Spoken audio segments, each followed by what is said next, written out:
एकदम साधं अर्थ आहे त्याचा. तुका म्हणे मिळे जीवीची येसाठी, जीव दिला तर. जीव देणं म्हणजे आत्महत्या करणं नाही बरं का, समर्पित होणं. तुम्हाला जगात सगळ्यात श्रेष्ठ व्यापारी व्हायचं असेल तर तुम्हाला त्या व्यापारात समर्पण करावं लागतं. घरात किती आई वडील आहेत, किती पत्नी आहेत, किती मुलं आहेत, दुर्लक्ष करावं लागतं तर तुम्हाला पैसा मिळतो. राजकारणी लोकांचं आयुष्य बघा, महिना महिना 2-2 महिने घरात जात नाहीत ती लोक. अजून दिल्लीतल्या लोकांचं बघा तुम्ही, किती महिने घरातल्या कुटुंबाची भेट होत नाहीत. किती फिरावं लागतं. तुम्ही अंदाज का, तुम्हाला शिवाय द्यायला बरं वाटतं. ते उठलं की ह्याला काय अक्कल आहे, त्याला काय अक्कल आहेत. मंत्र्याची सुद्धा अक्कल लोक बाहेर काढतात. पण ते होण्यासाठी समर्पण लागतं. श्रीमंत व्हायचंय ना, त्या व्यापारात समर्पण लागतं, गुरु लागतो. आणि टेक्निक शिकत शिकत शिकत 10-20 वर्षांनी तुम्ही श्रीमंत होता. 15व्या वर्षी कोणी श्रीमंत नाही होत, 20व्या वर्षी कोणी श्रीमंत नाही होत. आणि जर कोणी लवकर श्रीमंत झालं, लवकर बर्बाद होतो, कारण त्याला टेक्निक माहीत नसतात.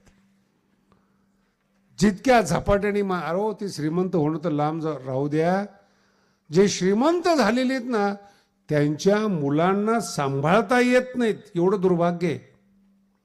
जेवढी अक्कल त्यांच्या बापांना आहेत, वडिलांना आहेत, वाडवडिलांना आहेत, एवढी सुद्धा तरुण पोरांमध्ये व्यसन आहेत, ड्रग आहेत, व्यसन आहेत. बापाचा पैसा कसाही उधळतात. पैसा कमवण्याची अक्कल येण्याकरता विनम्रता पाहिजेत, समर्पण पाहिजेत. गुरुच्या जवळ जाऊन अपमान सहन करून बसावं लागतं, मग एखादा शब्द ते सांगतात. विठ्ठला विठ्ठला. उपनिषदामध्ये ज्या कथा आलेल्या आहेत, त्या सगळ्या कथा गुरुच्या सेवेच्या आहेत. आणि ज्ञानेश्वरीचं जर तुम्ही अध्ययन केलं 13व्या अध्यायामध्ये, आचार्योपासनम शौचम, मन, बुद्धी, शरीर हे गुरुला अर्पण केल्यानंतर ते शब्द देतात. एखादा शब्द शिकवतात, तो अनुभवातला असतो. जो शब्द सांगतात ना, अनुभवातला असतो. आणि पुन्हा एका अनुभवातला शब्द कळण्यासाठी आपली लायकी लागते. विठ्ठला विठ्ठला. मला सांगा, जगामध्ये डाकू काही कमी आहेत का?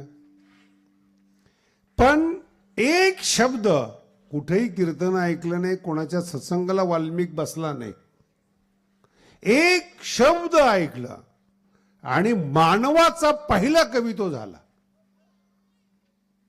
मानवाने जर पहिलं काव्य लिहिलं असेल तर ते वाल्मिकाने लिहिलेलं रामायण आहे. पुन्हा सांगतो, पहिलं काव्य लिहिलंय, आजपर्यंत त्याची बरोबरी नाही. एका डाकूनं लिहिलेल्या काव्याची कुठलाही शिकलेला माणूस जगातला बरोबरी करू शकला नाही.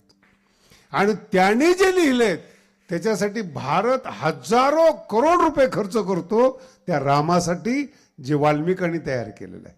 विठ्ठला विठ्ठला. राम म्हणजे कोण आहेत सांगितले कुणी? बोला ना. राम कोण आहेत हे कुणी सांगितलंय? नाही माहिती. राम ही निर्मितीच महर्षी वाल्मिकांची. त्यांनी जर रामायण लिहिलं नसतं, तुम्हाला कळालं असतं का? रामाच्या अगोदर दशरथ आहेत, दशरथच्या अगोदर आज आहेत, आजच्या अगोदर रघु आहेत. त्यांच्या नावाने काय चालतंय का? सगळी परंपरा आहे. भगीरथ सुद्धा रामाचे पूर्वज आहेत, त्यांनी गंगा आणलेली पृथ्वीवर. गंगा आणली म्हणजे अंधश्रद्धा नाही बरं का, खूप समजून घ्या.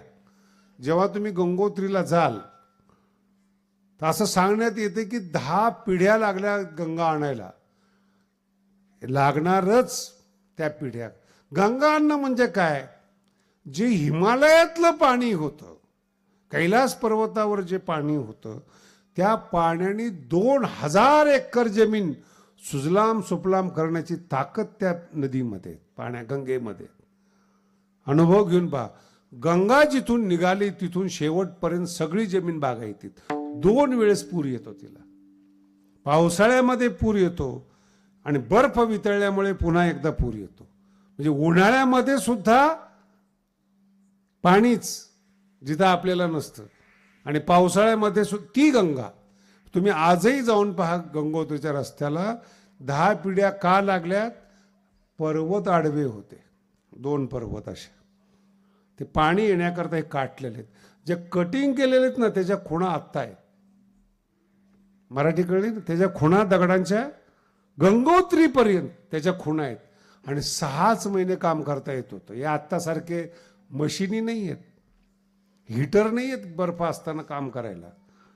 मग प्रत्येक बर्फ पडणं बंद झालं की मग ते जायचे, जोडलेले पर्वत तोडायचे. असा त्या पाण्याला रस्ता करत करत 10 पिढ्यानंतर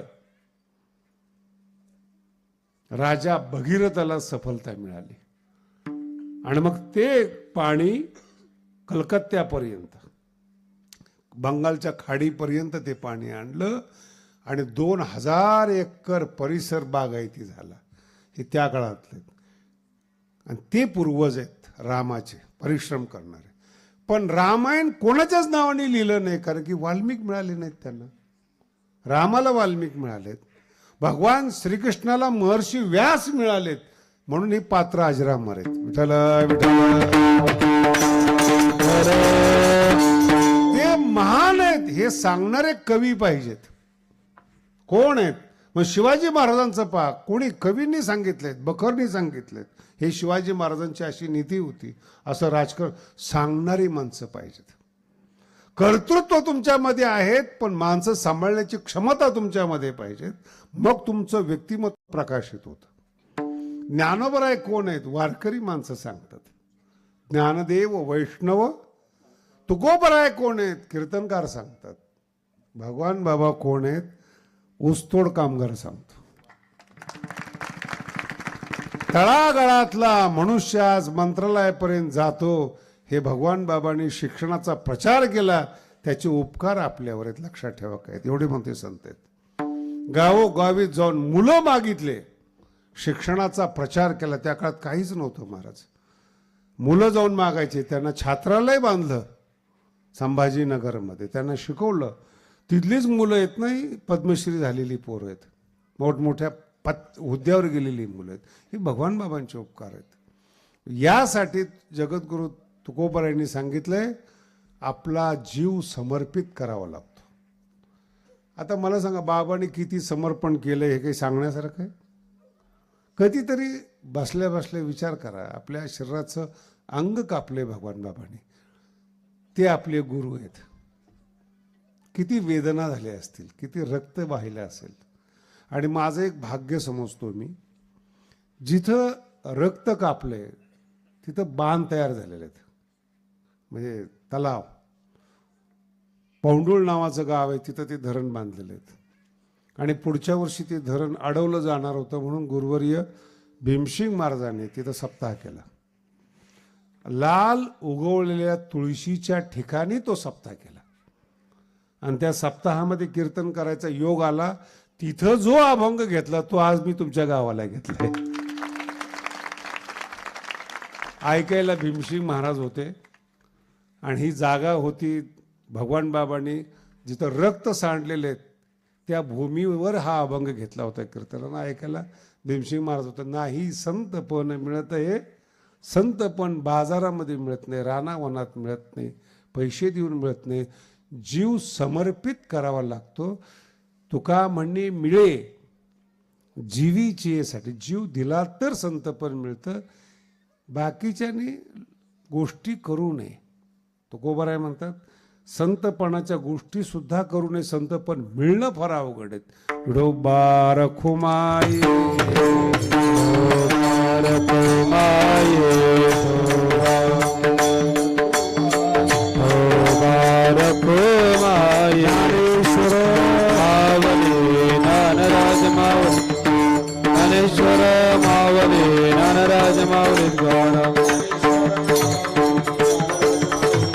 ज्ञानेश्वर मावली ज्ञानराज मावली गौरव. जय ज्ञानेश्वर मावली ज्ञानराज मावली गौरव.